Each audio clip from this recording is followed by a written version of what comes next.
America Bharat व्यापार परिषद का अध्यक्ष किन्हें नियुक्त किया गया है? तो ये अध्यक्ष जो है अतुल केशव को नियुक्त किया गया है।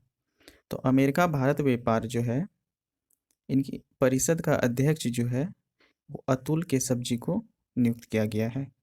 ठीक है, देखिए नेक्स्ट क्वेश्चन क्या है। बाल विवाह निषेध संशोधन विधेयक 2021 की जांच कर रही 31 सदस्यीय संसदीय अस्थाई समिति में एकमात्र महिला सदस्य कौन है? तो ये है सुष्मिता देव जी। तो सुष्मिता देव जी जो है बाल विवाह निषेध संशोधन 2021 की जांच कर रही 31 सदस्यीय संसदीय अस्थाई समिति में एकमात्र महिला सदस्य हैं। तो कौन है? सुष्मिता देव जी। ठीक है,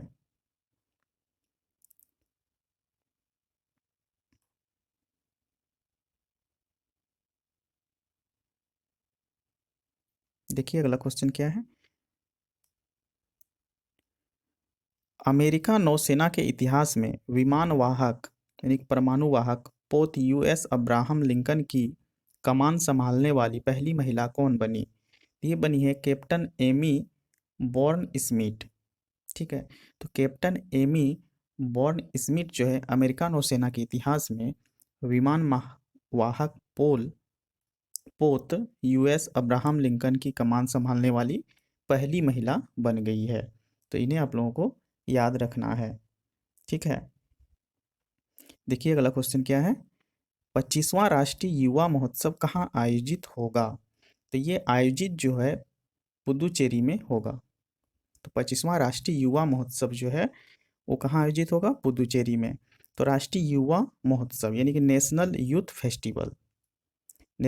फेस्टिवल।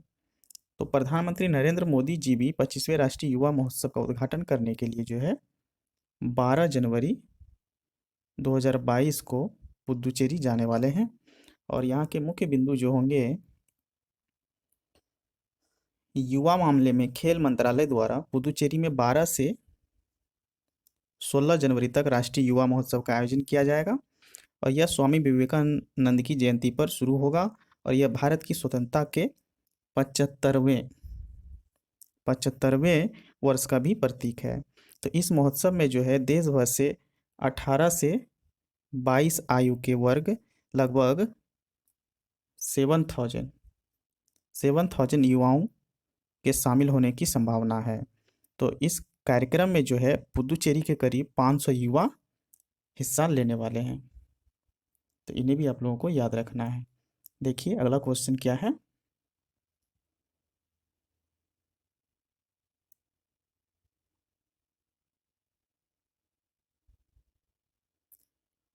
हॉर्ट फुलनेस इंटरनेशनल योग एकेडमी की आधारशिला कहाँ रखी गई? तो हार्टफुलनेस इंटरनेशनल योग एकेडमी की आधारशिला जो है हैदराबाद में रखी गई है। तो केंद्रीय आयुष मंत्री श्री सर्बानंद सोनोवाल ने 3 जनवरी 2022 को हैदराबाद में हार्टफुलनेस इंटरनेशनल योग एकेडमी को की आधारशिला रखी है। तो हार्टफुलनेस इंटरनेशनल योग एकेडमी में जो है क्या क्या शामिल है वो आप जान लीजिए कि प्रत्येक हॉल में जो है लगभग 100 योग छात्रों को समायोजित करने वाले योग हॉल हैं। और यहाँ पर परामर्श के लिए चिकित्सीय योग कक्ष भी हैं। एक से एक प्रशिक्षण स्थान या छोटे समूह के वर्ग हैं। यहाँ पे प्रसव पूर्व योग कक्ष भी है और यहाँ पर 200 बैठने की क्षमता वाला एक व्याख्यान कक्ष भी है। ठीक है, यहाँ पर बहुत सारे फैसिलिटी दिए गए हैं। देखिए अगला क्वेश्चन क्या है। स्वच्छ भारत मिशन ग्रामीण चरण 2 कार्यक्रम के तहत 31 दिसंबर 2021 तक खुले में शौच गांवों की सूची में देश में शीर्ष राज्य कौन बना? तो ये बना है तेलंगाना। ठीक है,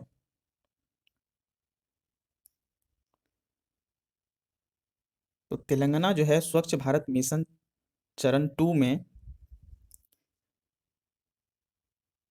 31 दिसंबर 2021 तक खुले में शौच गांवों की सूची में देश में शीर्ष राज्य बना है। इन्हें याद रखिएगा।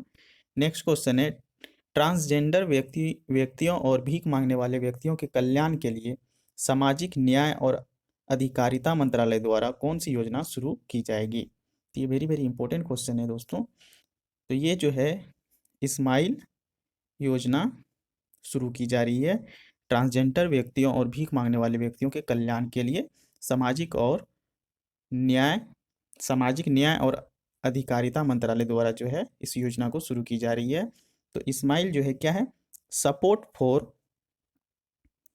Support for marginalised individuals for livelihood and enterprises. ठीक है, तो इनका ये फुल फॉर्म होगा। देखिए अगला क्वेश्चन क्या है, हाल ही में नासा का अंतर्राष्ट्रीय वायु और अंतरिक्ष कार्यक्रम पूरा करने वाली पहली भारतीय महिला कौन बनी है?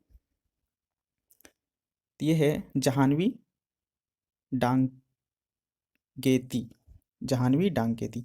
तो आंध्र प्रदेश में पश्चिमी गोदावरी के पलाकोल्लू की 19 वर्षीय, ठीक है, 19 वर्षीय जाह्नवी डांगेती बचपन से ही अंतरिक्ष ग्रहों और तारों के बारे में जानने की उत्सुक रही है और फिलहाल वह इंजीनियरिंग में दूसरे वर्ष की छात्रा है। और हाल ही में उन्होंने अमेरिका के अलबामा में नासा लॉन्च ऑपरेशंस के कैनेडी स्पेस सेंटर में अंतर्राष्ट्रीय वायु और अंतरिक्ष कार्यक्रम जो कि है IASP को पूरा किया है। ऐसा करने वाली अब तक की वह एकमात्र भारतीय है। उनका कहना है कि वह मंगल ग्रह पर कदम रखने वाले पहले भारतीयों में से एक होने का सपना देखती है।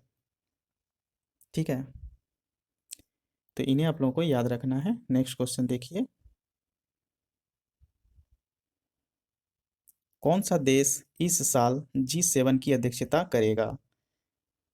तो इस साल जो है जर्मनी जो है G7 की अध्यक्षता करने वाला है। ठीक है, तो यहाँ पर जान लीजिए कि ये G7 है क्या। तो G7 जो है दुनिया की 7 सबसे बड़ी कथित विकसित और उन्नत अर्थव्यवस्था वाले देशों का समूह है, जिसमें कि आपका Canada, France, Germany, Italy, Japan, Britain और अमेरिका शामिल है। इसे ग्रुप ऑफ 7 भी कहते हैं।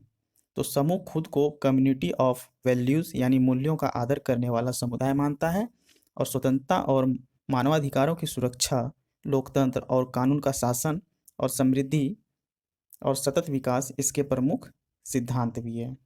ठीक है, तो ये G7 करता क्या है कि शुरुआत में यह 6 देशों का समूह था, जिसकी पहली बैठक जो है वो 1975 में हुई थी। इस बैठक में वैश्विक आर्थिक संकट के संभावित समाधानों पर विचार किया गया था और अगले साल कनाडा इस समूह में शामिल हो गया है। इस तरह से यह G7 बन गया है। ठीक है,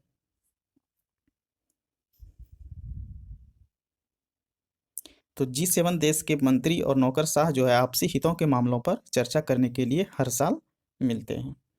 तो इन सबों को आपको याद रखना है। देखिए नेक्स्ट क्वेश्चन क्या है, हाल ही में जिला सुशासन सूचकांक स्थापित करने वाला पहला केंद्र शासित प्रदेश कौन बना है? तो हाल ही में जिला सुशासन सूचकांक स्थापित करने वाला जो पहला केंद्र शासित प्रदेश जो है जम्मू कश्मीर बना है। तो इन्हें आप लोगों को याद रखना है। नेक्स्ट क्वेश्चन देखिए क्या है, हाल ही में स्वच्छ गंगा के लिए राष्ट्रीय मिशन के महानिदेशक के रूप में किसने पदभार ग्रहण किया? तो ये किया है जी अशोक जी ने। ठीक है, तो हाल ही में स्वच्छ गंगा के लिए जो है राष्ट्रीय मिशन के महानिदेशक के रूप में जो है पदभार संभालने वाले जी अशोक कुमार जी हैं। तो इन्हें आप लोगों को याद रखना है। तो दोस्तों आज के लिए बस इतना ही। तो आज का सेशन आप लोगों को कैसा लगा प्लीज़ कमेंट करके बताइएगा। अगर अच्छा लगा तो प्लीज़ वीडियो को लाइक कीजिएगा, चैनल को सब्सक्राइब कर लीजिएगा, ज़्यादा से ज़्यादा शेयर कीजिएगा ताकि आपको इसी तरह का वीडियो मिलता रहे। तो आज के लिए बस इतना ही। थैंक यू, धन्यवाद।